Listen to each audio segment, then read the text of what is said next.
Et bonjour à tous, j'espère que vous allez bien. Moi personnellement ça va super. Oui, j'ai un petit peu perdu une partie de ma barbe et je vous cache pas qu'il fait assez frisqué en ce moment. Si on se retrouve aujourd'hui, c'est pour un incroyable voyage temporel. Quand je dis incroyable, j'exagère certainement un petit peu, mais vous allez voir que la différence entre le avant-après est quand même assez ouf. Armez-vous d'un peu de patience au début s'il vous plaît. C'est parti. Alors bonjour à tous, dans cette vidéo je vais vous présenter le but de mes futures vidéos et de cette chaîne. Alors tout d'abord, pour commencer, ces vidéos vont, je l'espère, me permettre d'avoir l'école que je veux l'année prochaine. Donc en gros, montrer ma motivation, ma connaissance sur le sujet et voir que je suis capable de progresser aussi tout au long des vidéos que je vais produire. C'est donc un manga qui a été publié au Japon entre 1991 et 1996, si je ne me trompe pas, oui c'est ça. Alors c'est un manga de sport, c'est un manga, mais ça reste quand même de très bons mangas qui sont très bien construits. Si vous avez aimé Naruto, il y a de très fortes chances que vous aimez Satan 666, tant l'influence des deux auteurs sont similaires, du fait qu'ils soient jumeaux. Les OPART sont divisés en plusieurs catégories, allant de E à SS, donc comme vous l'aurez deviné, les SS ce sont les plus forts, et les E sont les plus banals, les plus communs. Et salut tout le monde, alors aujourd'hui une nouvelle vidéo de présentation de ma chaîne. On va essayer de faire mieux que la première fois et franchement je pense pas que ça soit bien dur. Alors je laisserai la première vidéo si jamais vous avez du temps à perdre et que vous voulez la voir, allez-y. Sur cette chaîne vous allez trouver des présentations de manga, vous allez trouver des unboxings de temps en temps et des vidéos sur les présentations des mangas en général. Donc un manga c'est quoi? Donc un manga c'est une bande dessinée japonaise.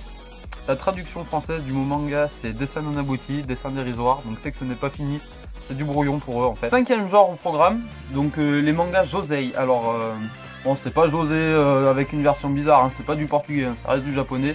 Donc c'est pour les femmes un peu plus adultes cette fois. Comme pour le seinen est dans la continuité du shonen, mais le josei est dans la continuité du shoujo manga. Et bonjour à tous, on se retrouve aujourd'hui pour une nouvelle vidéo de présentation manga. Cette fois au programme c'est Bakuman, tenez-vous bien, c'est parti. Et là c'est le gramme. 100, c'est le nombre d'abonnés que vous êtes sur la chaîne. Ça me fait extrêmement plaisir, je vous dis merci. Bonjour à tous, j'espère que vous allez bien. On se retrouve aujourd'hui pour une vidéo un petit peu particulière puisqu'on n'est pas dans ma chambre cette fois, on n'est pas devant ma bibliothèque, on est tout simplement dans la librairie Bulle de Papier. Je vous avais annoncé que je vous présenterai la librairie où j'achète tous mes mangas.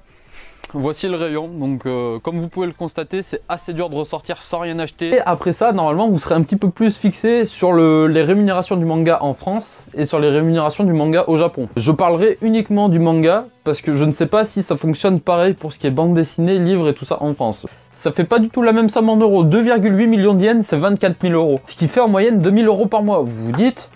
Aujourd'hui, on va parler d'un manga qui est une pépite. Là, on parle de High Level. High Level, in English, please.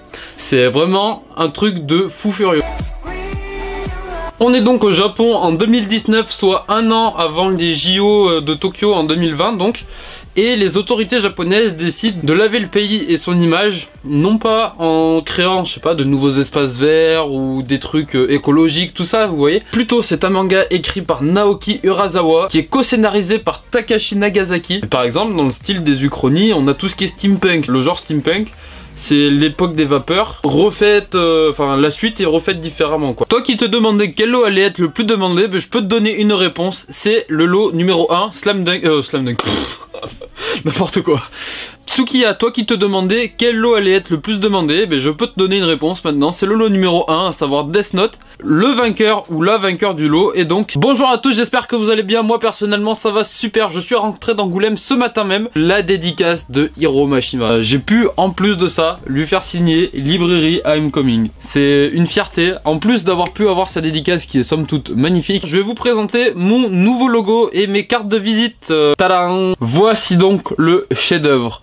Vous avez peut-être pu vous en rendre compte dans la vidéo précédente, l'étagère était pleine de mangas et je ne vous les avais pas présentés. Aujourd'hui, comme vous pouvez le voir, l'étagère est vide, ce qui signifie que si l'étagère est vide, il va falloir la remplir. Il y en a pas mal, ça me rappelle vaguement un petit souvenir d'opening de carton. Le problème c'est que, il n'y a pas de carton. Ensuite, deuxième manga du jour, le tome numéro 9 de One Punch Man. Un autre manga que j'affectionne tout particulièrement, c'est Berserk, le tome 39. Aujourd'hui, je vais vous donner quelques conseils pour savoir comment choisir vos nouveaux mangas. Pour choisir un nouveau manga, plusieurs critères possibles. Le bijou à avoir dans sa collection. Mince. Et si vous vous dites que, bon, avec les temps qu'il fait actuellement, Un t-shirt ça fait un petit peu léger. Ben vous inquiétez pas, j'ai prévu le coup. J'ai aussi le pull Librairie I'm Coming. Bon, comme ça vous parle peut-être pas trop, donc on va passer tout de suite à une séance d'essayage. Pourquoi cette chaîne YouTube? Tout simplement parce qu'elle va me servir de CV géant, de lettre de motivation géante, pour agrémenter ma candidature et mon dossier scolaire en vue d'une admission en métier du livre option librairie. Pour moi, le manga c'est un art à part entière qui saura satisfaire quiconque lui donne sa chance. Je pense très clairement, très honnêtement que peu importe le profil que l'on a, peu importe les préférences que l'on a, il y aura forcément un manga qui saura satisfaire vos désirs, vos attentes. Retour au direct. Je vous cache pas que ça a été pour moi une énorme torture de re-regarder les premières vidéos. Déjà que ça avait été compliqué de les sortir la première fois, mais alors de les re-regarder maintenant après tous les changements qu'il y a pu y avoir, je vous cache pas que c'était vraiment très dur. La morale de l'histoire, c'est que même les personnes les moins à l'aise à l'oral et les plus coincées peuvent réellement progresser si jamais ils s'en donnent les moyens. Parce que croyez-moi que quand j'ai sorti ma première vidéo, j'étais réellement très stressé. J'en trouvais pas les mots, en plus je savais qu'au montage je pourrais rien rattraper parce que je ne savais pas faire tout simplement. Mais maintenant la réalité est quand même assez différente. C'est plus facile pour moi de parler devant la caméra, je maîtrise mieux le montage pour couper les passages compliqués on va dire. Toujours quand je sors une vidéo, quand je la tourne, j'ai un petit peu de trac mine de rien malgré tout. J'essaye de faire en sorte que ça se voit le moins possible, mais c'est toujours présent. Mais tout le monde est capable de faire des efforts et de prendre un petit peu sur soi, et croyez-moi que ça vous servira pour bien d'autres choses que de faire des vidéos. Ce qui veut dire que peu importe ce que vous décidez de faire plus tard, ou peu importe dans quoi vous décidez de vous lancer, si vous avez peur d'être ridicule, dites-vous que vous pouvez progresser. Tout le monde est capable de progresser à partir du moment où on s'en donne les moyens, et à partir du moment où on est prêt à faire des efforts. Si vous avez des doutes pour vous lancer dans quelconque activité, franchement les gars, foncez, vous risquez quoi? Un échec, c'est juste un apprentissage supplémentaire, vous verrez, on s'en relève toujours. Vous apprendrez beaucoup plus d'un échec que d'une victoire, croyez-moi. C'était mon message d'encouragement de la journée, j'espère que ça vous fera plaisir à entendre et à voir. Merci d'avoir regardé cette vidéo jusqu'à la fin, j'espère que vous avez passé un bon moment malgré tout. En attendant, je vous fais de gros bisous, je vous dis à la prochaine, ciao ciao.